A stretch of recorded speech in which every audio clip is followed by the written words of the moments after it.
台北時間7月7號凌晨3點，美東时间7月6號下午3點，世界杯16強，達拉斯的 AT&T 球场，葡萄牙对西班牙，一场货真價實的伊比利亞德比。先說4天前那一晚，對克羅地亞，41歲的 C 羅罰進一個點球，把比分扳成1-1。葡萄牙最後靠補時階段一記頭球絕殺，2-1過關。這個點球進球方式聽着普通，可他的分量一點都不普通。這是 C 羅踢了6屆世界杯，從2006年第一次登場算起，等了整整20年，第一個世界杯淘汰賽進球。20年6屆世界杯小組賽的球他進了一大把，可淘汰賽的球門他之前一次都沒打開過。41歲，第6屆世界杯幾乎鐵定是他最後一屆了，偏偏就在這個歲數，他把這道坎給邁了過去，而且還在往前趕。先別急着站隊，因為站在他對面的西班牙是這屆世界杯到現在唯一一支一個球都沒丟的球队，從小組賽到淘汰赛4場打完球門零封。上一場3-0奧地利，乾脆讓對手全場連一腳射正都沒有。而且這两家還不是一般的对手，葡萄牙和西班牙共着伊比利亞半島上那一條國境線，是抬頭不見低頭見的老鄰居。鄰里之間踢球，誰都憋着一口不能輸給隔壁的勁兒。這份較劲比排名比盘口都來得實在，所以今晚這場球的懸念俩字兒就能說清，是 C 羅的最後一舞，再續一張，還是西班牙這堵零封的牆把這位41歲的傳奇擋在8強門外。你要是覺得 C 羅都41了，葡萄牙就是來陪跑走過场的，或者反過來覺得西班牙纸面牆就一定穩贏，那這條視頻你都得聽完。這可是一場鄰居之間的德比，8年前的世界杯，這兩家剛打過一個蕩氣回腸的3-3。先說西班牙這支球隊這屆踢的是真好，這個得先擺在前頭，不能昧着良心說話。他們是现任歐洲杯冠軍，這屆4場比賽零封到底，門將西蒙創下了連續500多分鐘不丟球的世界杯紀錄，攻防兩端都穩得像一台機器。往前說，他們的奧亞薩瓦爾這屆已經打進4個球，是並列的最佳射手之一。2年前歐洲杯決賽那個絕殺英格蘭的制勝球，也是他的腳下功夫。這是一支既守得住又搶得下的隊。而且西班牙這套傳控最難受的地方，是你連球都搶不到，他們一場能傳出600-700腳，一點一點把你拖進自己的節奏里，逼着你跟着球滿場瞎跑，跑到腿軟。盘口把西班牙放在前面，那是有实打實的道理的。可有一個數藏在這份漂亮的成績單裡，小組賽對佛得角，西班牙全場轟了27腳射門，7腳射正，結果一個球沒進，0-0被逼平，碰上一個把大巴停死在自家門前，9個人往禁區裡一杵的對手。西班牙那套華麗的傳控一下就卡了殼。那場當然有佛得角门將神勇的功勞，可他至少說明一件事，西班牙这堵牆很硬，但真遇上鐵桶陣，他們的進攻也會犯難，也會踢得着急。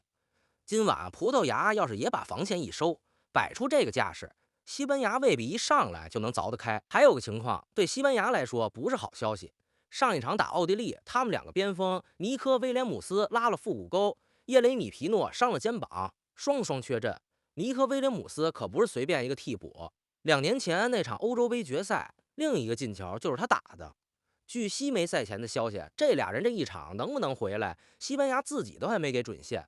一場硬碰硬的德比，攻擊線上要是缺着人，那多少是個變數。西班牙的賬面確實挑不出大毛病，可淘汰賽這種一場定生死的球，到最後能說上話的，往往是賬面之外的東西。再說葡萄牙，他們敢來跟西班牙掰這個手腕，底氣也是實打實的。頭一個當然是 C 羅，別看人41歲了，他這屆世界杯已經進了3個球。小組賽對烏茲別克斯坦那場，一個人梅開2度，幫葡萄牙5-0大勝，拿下小組頭名。就憑這幾個球，他成了世界杯歷史上第一個在6屆不同世界杯上都進過球的人，前无古人。葡萄牙队史世界杯进球最多的記錄也被他從傳奇游戏比奧手裡接了過來。放眼整個足球史，能把世界杯和歐洲杯的进球加一塊湊到25個的，也就他一個人。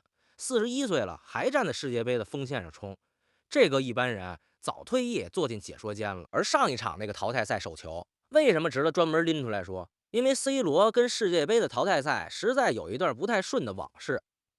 2006年他頭一回踢世界杯，葡萄牙一路打進4強，可他自己在淘汰賽一個球沒進。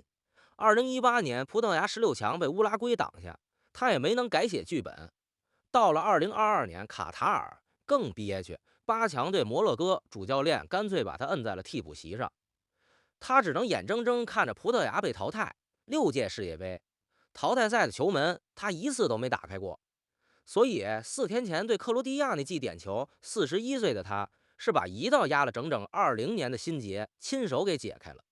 你说他今晚有没有动力？这就是最大的动力。第二个，这压根不是 C 罗一个人的队，葡萄牙这套陣容深得嚇人。中場有曼聯隊長畢費，有巴黎的維蒂尼亞，都是歐洲頂級的發動機。邊路萊奧這2年在 AC 米蘭是那種能憑一己之力改變比賽的邊鋒。佩德羅內托速度奇快，能突能射能傳。後防線上，迪亞斯是曼城的中衛核心，坎塞洛也是在豪門常年打主力的人。C 羅身邊站着的是一支哪條線都不缺硬手的球隊。真要論球員的身價和質量，葡萄牙和西班牙之間不存在什麼代差。第三個，這是德比，誰怕誰還真不一定。把時鐘撥回8年前，2018年世界杯，這2隊小組賽碰面，踢了個3-3。那場 C 羅一個人上演帽子戲法，開場5分鐘造點球罰進，上半場又添一個被西班牙門將德赫亞撲多手放進去的，最後那個是88分鐘一腳30米開外的任意球，直接絕平。那年他33歲，就敢在這支西班牙身上連進3個。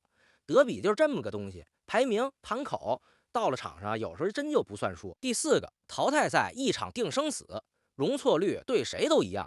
西班牙常規比賽裡那種細水長流的穩，攤到90分鐘一錘子買賣裡，不見得還那麼靈，一次失誤，一個定位球可能就把前面3場零封的功課全給抵消了。說到歷史，這2個隔着一條國境線的鄰居，在世界杯上其實碰過2回，各有一本賬。第一回，2010年南非世界杯也是16強淘汰賽，西班牙1-0，比利亞打進全場唯一進球，把葡萄牙淘汰出局。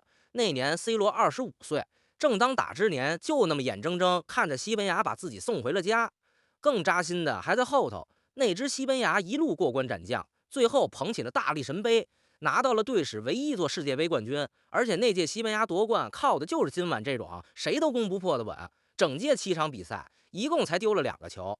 換句話說， C 羅職業生涯離世界杯最近的那一屆，親手把他擋在半路上，順手還把冠軍拿走了的，正是今晚這個對手。第2回就是2018年那個3-3，所以今晚是第3回，也是2010年那次心碎之後，他倆頭一次在世界杯的淘汰賽裡狹路相逢。對葡萄牙對 C 羅來說，2010年那道坎是真真切切憋了16年的一口氣。上一次在世界杯淘汰賽被西班牙擋住去路，他還是個愣頭青。這一次很可能是他職業生涯最後的機會。魔咒這東西科學解釋不了，可球場上站着的人心裡都拴着他。這正好半場，老規矩，訂閱先點上，接着說今晚真正的勝負手。先看西班牙能咬人的地方，他們的看家本領是全世界最流暢的那套傳控。中場的羅德里、佩德里就像2台不知疲倦的節拍器，把球一腳一腳的倒到你陣型散了為止。右路那個18歲的亞馬爾已經是這屆世界杯最亮眼的新星之一，1對1誰碰上誰頭疼。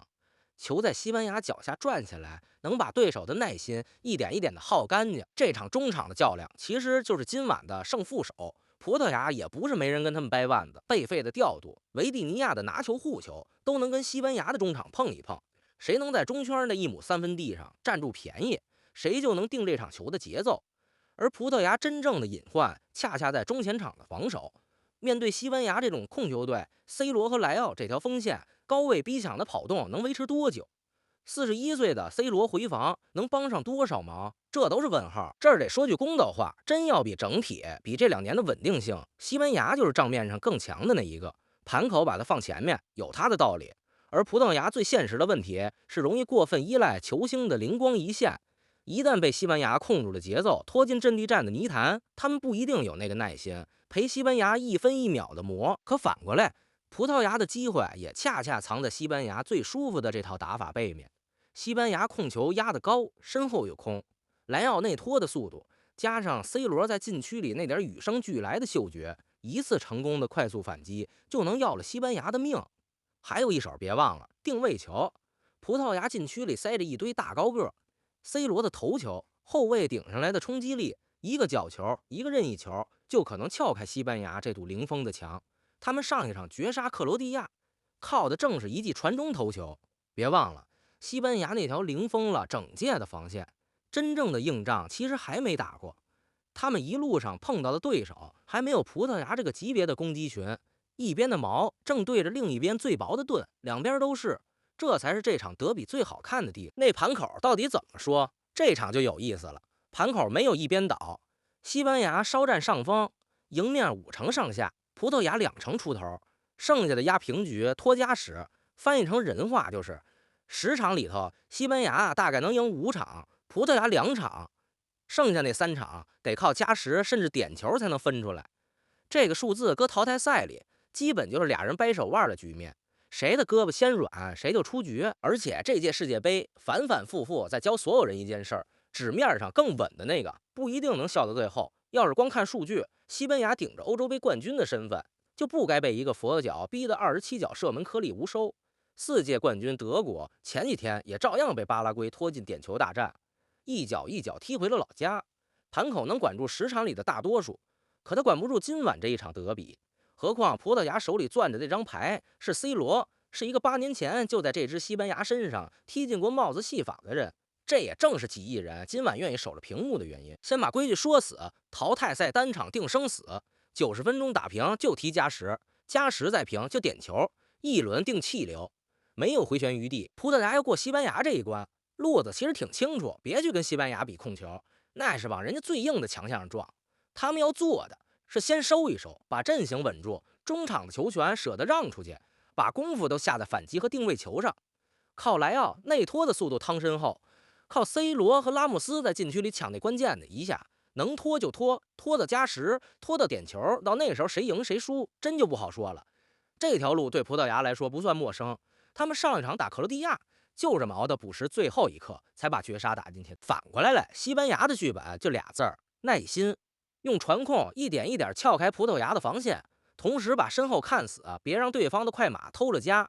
只要能先進一個，逼着葡萄牙壓出來跟自己對攻，場面就会朝西班牙這邊倒。他們最不願意看到的就是被拖成一場誰都不進的悶仗，一路拖進點球。真到了那一步，一個把經驗寫滿了整個職業生涯的 C 羅站在點球點上，絕不是西班牙想面對的畫面。